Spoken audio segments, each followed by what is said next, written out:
Welcome to the Truer Business Podcast with Cara Ferreira and Lauren Van Mullum. This season, we're looking at how online entrepreneurs built businesses around what they wanted for their lives. We're talking to people who broke out of the follow my formula mindset to find what worked for them so that you can find the way that works for you. What do you really want? Today, we're talking with Jessie May Kezele, a business strategist that specializes in using archetypes to help business owners craft the persona that they want to lead with in their business. So that's so beyond color schemes, so beyond logos, all the things that we think of as branding. It's really getting into the soul of who you are as a business owner and how you want to make people feel. That's her area of expertise. But in this episode, we're diving into her own story about how her brand has changed over the years, responding to not just big life shifts, although that's a huge part of her journey, but how she sees herself and what values that she holds dear, because those have shifted also. So this is an amazing episode if you are thinking of pivoting your business, if you're thinking of rebranding, if something has rocked your world and your business doesn't fit the same way that it used to. That's what we're talking about here. We get a bit heavy, we get a bit nerdy. It's a really juicy episode. Towards the end, we start talking about archetypes and how they can work in your business. But my favorite part is really how Jessie May became the entrepreneur that she is today, because her story and my story are very similar. So it hits home personally, and she articulates her journey really well. Yes, and there's so many juicy tidbits in here about how to really make sure that the persona you're putting forward in your business is really aligned with yourself and your core values. So that's something just to look out for throughout the episode if that's a struggle that you may have. I know I certainly felt the need to project different things at the start of my business than I do now. So for Jessie's official bio, Jessie May is a brand strategist who helps purpose-driven entrepreneurs build brands that aren't just seen, but deeply felt. Blending her background in psychology, communications, and coactive coaching, she guides entrepreneurs to uncover their brand archetypes so they can step into their next stage of growth with more income, visibility, impact, and so much more ease. From her home base in Boulder, Colorado, where she lives with her husband, Robert, and their bulldog, Ruby, Jessie May has helped hundreds of coaches, healers, and entrepreneurs align their brands with their values, vision, and voice since 2011. And now we'll hear from her, so let's hop into the episode. Okay, Jessie May, I am so excited to have you on. We have been friends and comrades and coworkers, and we've done a lot together over the years. Yeah. So I've seen your business morph in some marvelous ways. So as a branding expert, I'm really curious to talk to you about how your own branding has changed and how it has changed with you over the years. So I want to start in the way back. Start at the beginning of your story. How did you become the first incarnation of yourself as an entrepreneur? What did that look like? Well, okay, let's go way back. So way back when I was in high school, when I was a child, I grew up in a family that, as many of us, had various challenges. And some of mine were that I carried a lot of shame and embarrassment around my home and my living situation, as well as I carried a lot of responsibility in my relationship with my mom and had to grow up at a really young age and be like the one who had all her shit together. And when I was in high school, I decided that I wanted to help people live without regret. And I wanted to help them build lives they could feel proud of on their deathbed. And this was inspired by my mom, who has various challenges and who lived with a lot of regret, lives currently with a lot of regret. And that always weighed so heavily on my heart. I just desperately wanted her to be happy. So I set off after high school. I came to Boulder, Colorado, where I decided that I wanted to be a therapist and I wanted to study psychology to help people be fulfilled and happy and lead lives that they're proud of. And I went to Naropa University, which is a little Buddhist-inspired school here in Boulder, Colorado, where I still live. And once I finished my degree after 4 years, I didn't quite feel that being a therapist was the right fit anymore, but I then soon discovered this thing called coaching that it instantly lit me up. And I was like, that's it. That's what I've been looking for all my life. It's like goal oriented, it's forward focused, it's helping people live their best lives. I got really excited about it. I went got a certification in coaching. And long story short, I became a coach and I built this business that incorporated community. So I built this whole like live community in Colorado for women entrepreneurs where I hosted workshops and events and different gatherings for About what year was that? Just so we have a that was reference. 2011. And that went on really for many, many years. So I'll get to like the evolution of that in a second. But during those years, so Lauren, like your question was like around like what this like first version of my business was and like how it came to be, I think. Yes. And so And your persona, like the yes, persona that you were bringing to it back then. I love that part. yes, let me share that part. So the persona that I brought to it back then was, so I have to preface this by saying I feel it's so interesting. I feel like a little bit of embarrassment even like talking about this now. So it's where I was then. And like all of us, we go through different phases of life. So where I was then, coming from that background that I just shared with you, is that I felt the need to create a business that looked really successful on the outside. I felt the need to create a persona that other people admired and respected. So I built my brand back then. This was before I was even a brand strategist, but my brand back then was highly influenced around flashy things, making a lot of money, showing everybody what I had going on. And really, when I look back on it, then I can see so clearly that that was a symptom of feeling that shame, that embarrassment, that not enoughness from my childhood and wanting to kind of overcompensate, although it was unconsciously, I was doing it unconsciously, but it was this feeling of needing to overcompensate and become enough, become that person that I always wanted to be and that person that I thought was respectable and admirable by others that I didn't feel I was able to be as a child. And someone who had it all together, because that was another thing I had going on. I had to always be perfect and have everything look good and together. And Let me jump in for a second because I think this not enoughness that has also haunted me throughout my entire entrepreneurship.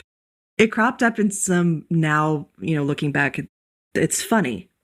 But, the first time that I invested in professional photography, I bought a whole new outfit. I got my hair done completely differently the morning of the photo shoot. And I tried to be the kind of person I thought coaches would hire. And I had this Pinterest board of what coaches wear, how they do their hair. What coaches wear, I love it.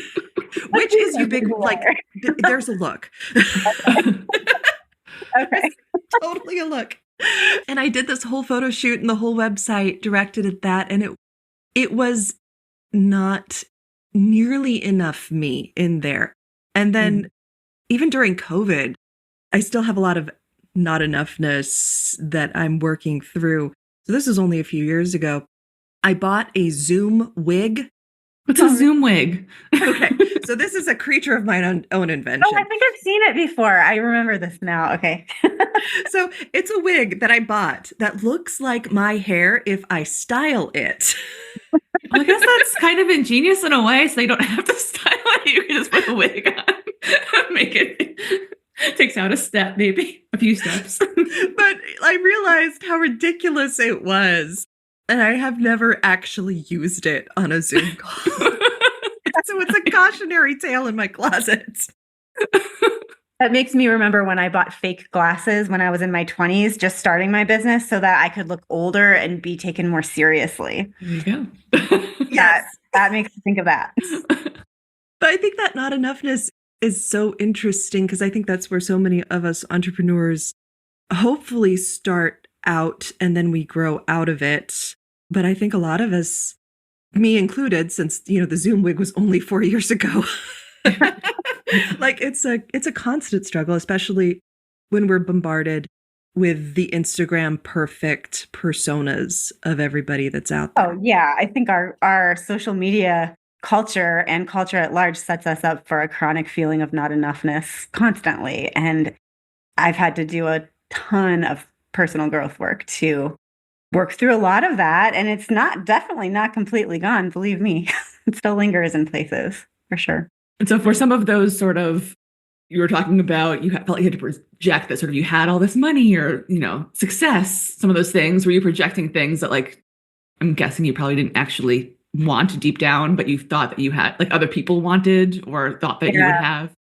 It's so interesting because at that time I thought that I wanted it deep down and I thought I was being real and authentic. And that's where this whole authenticity word kind of gets it's a word I have a little bit of an issue with, and I use it a lot. So anyway, but like at the time I thought I was and I was. It's not that I wasn't being true to who I was then, but looking back now, I can see how I was driven by a lot of early wounding and a lot of like belief systems and stories that I hadn't resolved or worked through.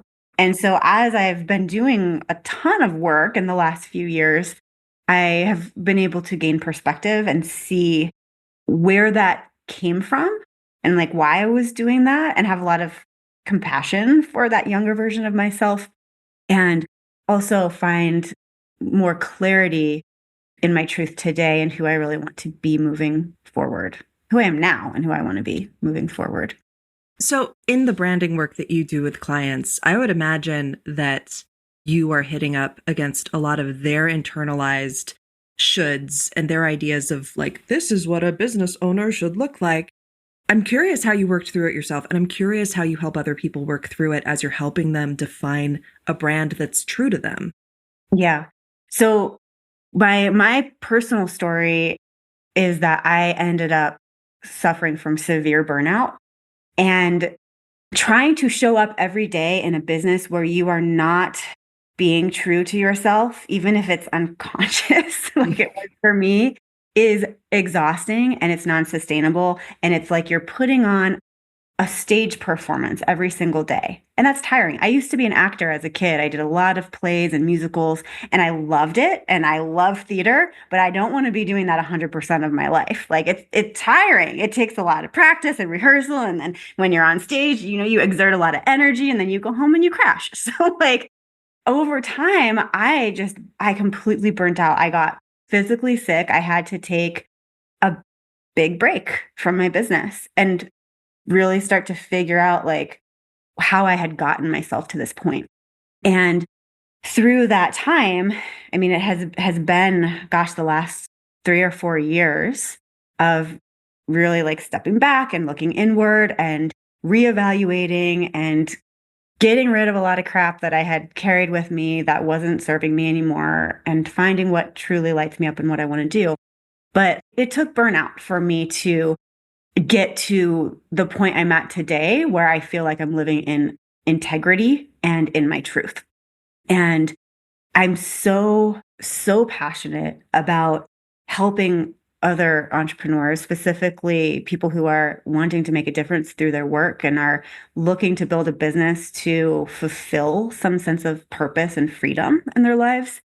I'm really passionate about helping them build businesses that are aligned with their truth and who their values and their voice, because I've been through that journey. I get how tempting it can be, and all the shoulds that are out there and all the not enough messages that are out there.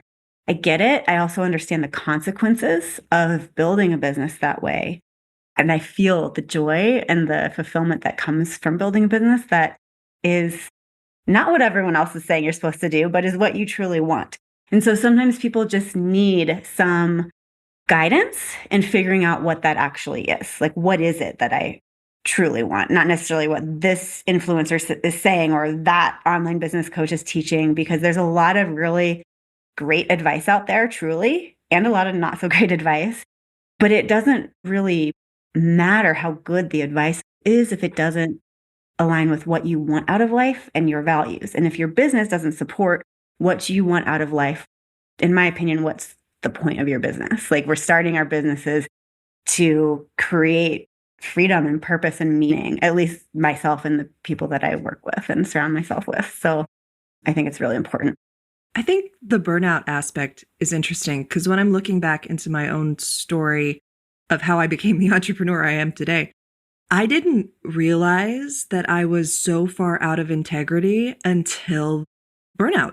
The burnout was the wake up call because I thought I wanted to be, well, Joanna Wiebe, who's like one of the best copywriters in North America and certainly one of the biggest, hugely successful business. I thought I wanted to be her and working in software as a service and landing what I would call big buffalo clients, like enough to feed the whole tribe. Like that's what I thought I wanted. And then I burnt out and realized I don't want any of this. But I thought I did. I founded my business out of burnout on a different career path. And that's when I was like, I needed to start working for myself now because I can't see where I'm going to work anywhere else and not, basically end up back at this burnout pit. So okay, so we all have burnout in common. Let's help other people not have to go through. That was my thought. It's like, how do we save people from this part of the story? Because yeah, I'd love to save you from this part of the story. And I do believe that there's a lot of amazing tips and tools and strategies and lessons that we can learn out there from podcasts and the internet and social media and wherever. And sometimes we just have to learn our own lessons by going through life. So I don't know that we can completely prevent lessons that need to be learned. But yeah, burnout's no fun. And if we can build businesses that feel aligned earlier on, we're going to go a lot farther. And we're not talking about the, I'm tired burnout. This is the, I am quitting everything. I am like leaving my entire life. Nothing is working. I'm done. It's that kind of burnout. Sleeping for 3 weeks. Straight. Well, I went through two types. I guess I went through like the physical burnout where like I had adrenal fatigue and exhaustion and like that was a whole thing. And then like a couple years later, I went through what you were just describing, Lauren, and severe depression, identity crisis. Like, what is the point of all of this? Like, this is what I thought I wanted. And now what's the point? That was mixed with other things for me, like finding out I couldn't have kids. So I was on this like threshold of like, become a mom or not a mom. And like, I had this idea in my head that as a woman, I could either be a great mom or a great business owner. And those were my two options. And otherwise my life was meaningless. So, I've had to work through a lot at that point when I got that news, because at that point, my business also wasn't lighting me up then. I was feeling burnt out by it. So both of those options were taken off the table for me. And I felt completely empty inside. And it was a really dark time that I went through.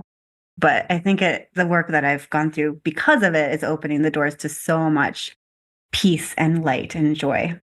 And so is that burnout moment coupled with the news about not being able to have children, was that when you had to sort of look at your business and be like, this is all smoke and mirrors in a way, and pivot? Was that the big changing point? I mean, that was the big one. It had been like percolating, but that was like the big moment. Luckily for me, I was very blessed to be able to take a step back and take some time to do the inner work and to heal and work through some things I needed to work through, to come back with more clarity and creative inspiration again, because I lost that. And when you lose creative inspiration in your business as an entrepreneur, you don't have much going on.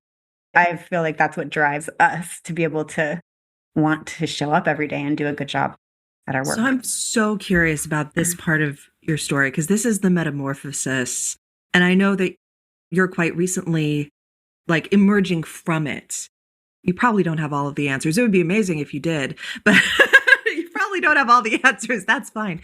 But you have some of the answers of when you are down in the depths and everything that you thought your life was going to be, like, poof, goes up in smoke. And I think so many people have this experience in one way or another, whether their marriage falls apart or a big life choice is taken completely off the table, or they get an illness, whatever it is. How do you figure out from that place? Like, what is the process of crawling out and emerging from the butterfly cocoon? Well, I mean, it's not a simple answer, but I can tell you mine. Like, it's my process. That's all I can do, because it might not be the same for everyone. But for me, what was happening for me just a little bit behind the no kid thing is that I was diagnosed with early menopause. That was the reason why, which that came with it, not just like the inability to have kids, but also this feeling of I'm old now and I have lost my chance at life and I have failed. There was a lot of like, it's too late feelings. And another part of me was like, wait, I'm just getting started. I have all these things I want to do. But then it was like, wait, it's too late. Like you lost your chance. And I know that's just a mindset, but that's what was lingering in the depression. And my emotions were really, really off during that time because my hormones had plummeted. And so I was just in a really strange, dark place. Sorry, can I just ask, were you at a point where you were thinking you were going to start trying to have kids, or was it just sort of like this opportunity you always thought was going to be out there and then you found out? Yeah. It's a little bit of my own fault because I mean, I was 39 when I was diagnosed with early menopause. And so I knew I was getting older, for having kids. And it was a decision I had been grappling with for my entire adult life. So some people might say like, well, wasn't that a relief that the decision was made for you and you didn't have to grapple with it anymore? And I have had someone ask me that, like a guy ask me that. I was like, actually, no, it actually doesn't. Like, I know, I wish it was. Like, I wish that just felt amazing. Like, great. Now I can just move on with my life. But it actually sent me into a really dark, dark place, questioning my purpose, my identity, at the point of it all. So I just wanted to share a little bit of that backstory because it was my mental and my physical health that were really, really hurting at that time. So what I did, Lauren, to crawl out of this hole is I did 3 things. I embarked into the world of plant medicine and did a lot of healing work there with community and with guides that was incredibly transformative. And so that I would say is probably the biggest thing that I did that made the biggest difference. The next thing that I did was I started taking hormone replacement, which was an absolute game changer for me. It was like night and day. Like I felt so much better after I got on that. And then the next thing I did was I found people to support me in the health world that specialized in women's health, specialized in the whole menopause transition, and started just experimenting with different ways of eating and exercising that really helped me, supported me in feeling a lot better. What I did at the time was a nutritional, like a way of eating by a woman named Dr. Annika Becca. It's called Keto Green. And it helped me a lot at the time. And yeah, so those are the 3 things that I attribute to my journey and healing. So from the outside, I saw this affecting your business is not exactly the right word. I saw your business start to move in different ways. Mm-hmm. I would love for you to talk about how this journey worked in and worked with your approach to your business. So at the beginning of the journey, I was in a very lucky position to be able to step back from my business. Yeah, I want to be real and say like what really was, because not everyone is in a position to be able to step back from their business. And I was lucky and privileged to be able to do that. And so I had a person who supported me, like who was on my team during that time, who was able to keep kind of the bare minimum going. So I wasn't in a growth phase during this time in my business. It was like, I didn't know what I wanted to do moving forward. I knew I didn't want to completely throw in the towel, but I didn't have the clarity as to what comes next. And so I wanted to just like keep stable until I figured it out. And so I had her support and was able to stay consistent with my membership, with my marketing. And so that was a true blessing to be able to give myself that space and that time to figure things out. And that probably took a year or so that I gave myself that space, which is really hard for me because I'm super like driven kind of person. And like, I have never allowed myself grace to rest and be slow. And I've had a lot of criticism and judgment towards myself for that type of showing up in the world. And I'm learning to change my ways because I think there's a lot of value in that. But a couple years in, maybe give or take, I did get my creative inspiration back. I did get clarity on what I wanted to do. And it was actually a bit of a process because like I was letting go of a lot through the time. So I let go of my private clients. That was the first phase. I kept my membership, let go of my private clients. I had a networking group that I ran as well, which was something that I did for many years. And then the next year I let go of the networking part of my business. And then just like last month, I let go of my membership. It's been like a process of letting go. And it's scary because I didn't have anything to replace it with yet. I know what I'm replacing it with. I just don't have it finished. So it's been a process of letting go and really tuning in to what brings me joy. I'm at this point in my life where I refuse to do things that I don't want to do anymore. And it's just like for everybody listening, I was just like, yes. like I stress myself out to burnout for so many years in my business. And so now it's like, okay, I still want to do this business, but I am not going to be doing all the things that I feel like I should do just because I feel like I should do them that are not who I am or where I want to go anymore. So it's been like getting really clear on who I am, where I'm going, and only doing those things, which is really hard as entrepreneurs because we have a million ideas all the time. And it's like, and then we feel like we have to finish and the projects that we started 10 years ago. And if we let them go, then we're giving up and all, all this stuff. But so there's been a lot of letting go, getting clear about what's next. And yeah, it's been a grieving process. It's also been really beautiful. So there's been a lot of emotions. Do you know what your human design is? Human design. I'm a generator 3-5, I believe. Okay. I'm not like the most informed about human design. I love all things like human design, astrology, numerology, all the things. Yeah. No, I just started to get really into it. And I forget one of the other interviews we did, we all discovered we were manifesting generators. But when you're talking about not doing anything that you don't want to do anymore, only what you want to do, that's very manifesting generator and also generator by extension. So yeah, because the generator gets like lit up and energy from creating what they love, right? Right. Yeah. So I was just curious. So what is the most exciting part about your business right now? What are you moving towards? So I am whittling things down to focus specifically on archetypes in branding. And I have been using archetypes in my work for many years, but I also did a bazillion other things. And so now it's getting laser focused and going deep into this one area that I can geek out about all day long and just really lights me up and I have a lot of fun doing. So yeah, so that's what I'm doing. I'm building a whole body of work around archetypes and branding and helping entrepreneurs create brands that feel aligned with their voice, their values, and their vision, brands that they love showing up for every day that like don't feel like shoulds, but feel like sparks of light and fun and enjoyment.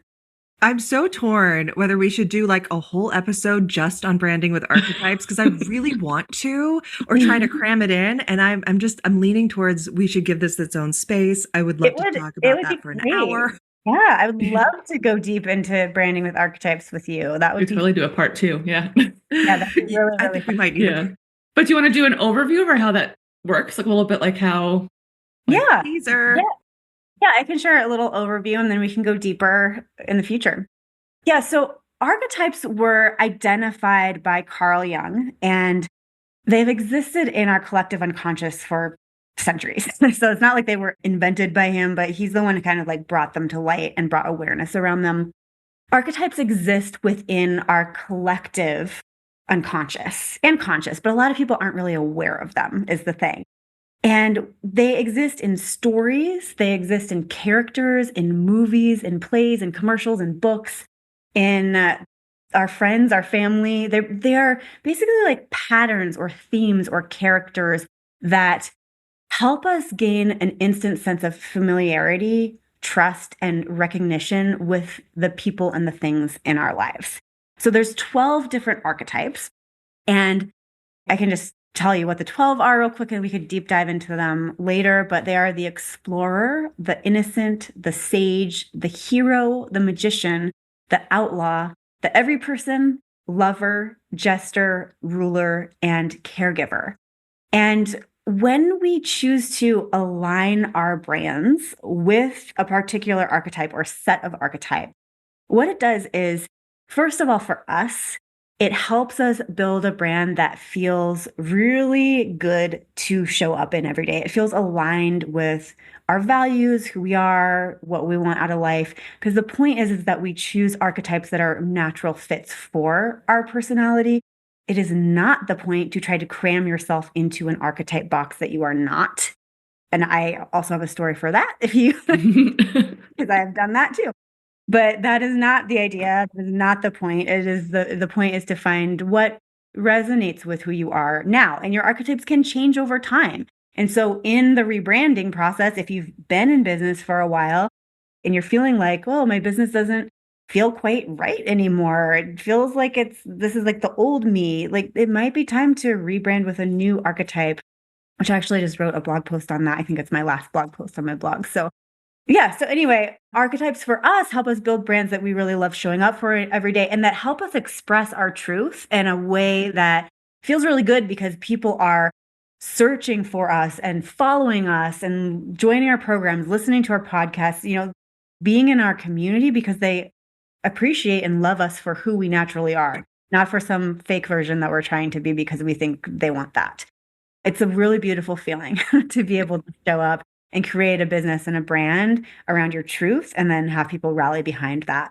And how archetypes benefit your audience and your clients and the people you want to serve and the difference you want to make is that archetypes, when we use them consistently throughout our brand and infuse them into our messaging, our visuals, our programs, products, even our business model, it helps other people, the people that we want to serve, be instantly familiar with us on a subconscious level. It's like, oh, I get that person and who they are and what they're about. I trust them more. And therefore that trust. So like know, like, and trust, right? Like if you're in the marketing world, you've probably heard that, but that's what archetypes help accelerate. Like they help build that really, really quickly with people without anything having to be said. It's not like if you are a brand, you're not going and being like, hey, I'm the innocent archetype and this is blah, blah. It's like, no, you just show up with those qualities naturally and it will land in a certain way with the people that you're meant to serve. And so they'll be able to recognize that quality quicker because, as I said earlier, archetypes are universal symbols that are not just in brands, but they're all surrounding us all the time. What archetype did you start out with for your brand? And then what archetype are you embodying now? So earlier, I was the ruler and the hero. Those were the days when I was, at the start of our conversation today, when I was telling you about how I built this business that was kind of a reaction to some of the unresolved issues from my younger years. And let me just say first that there is absolutely nothing wrong with the ruler and the hero, or any archetypes for that matter. All of them are awesome, and I have so much love for all of them in different ways. The point being is that we want to show up with archetypes that are truly aligned with us. So the ruler and the hero were what I felt that I needed then to be someone that other people would respect, admire, and take seriously. The hero is all about overcoming challenge.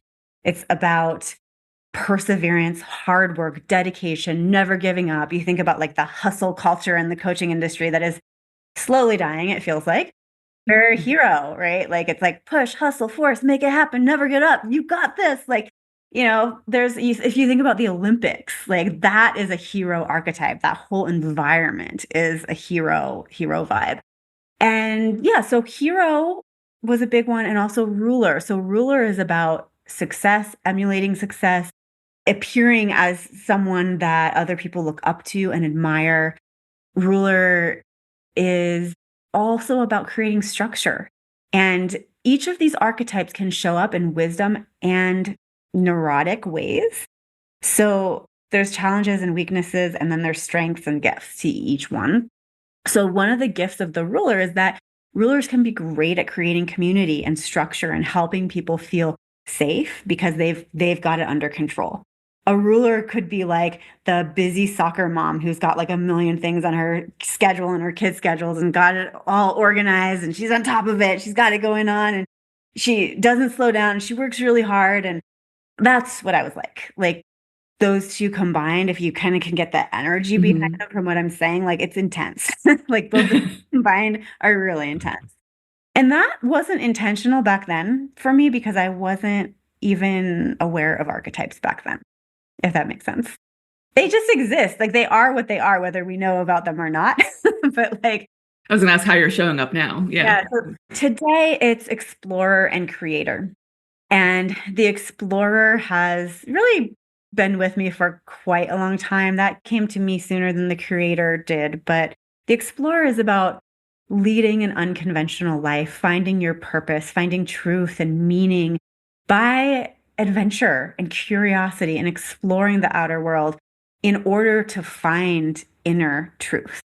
And so with the explorers, you'll often find them, just like doing things differently, like blazing their own trails, inspiring others to think outside the box and lead their own version of, life or whatever. And so that's like, you'll see that in my brand, and I'm really passionate about it. It's like with an explorer, there's no one size fits all. It's like you find your way and then you run home with that.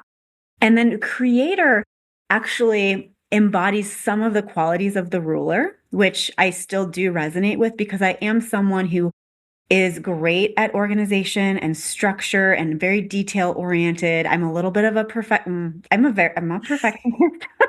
I'm going to just be real here. Perfectionist, working on it.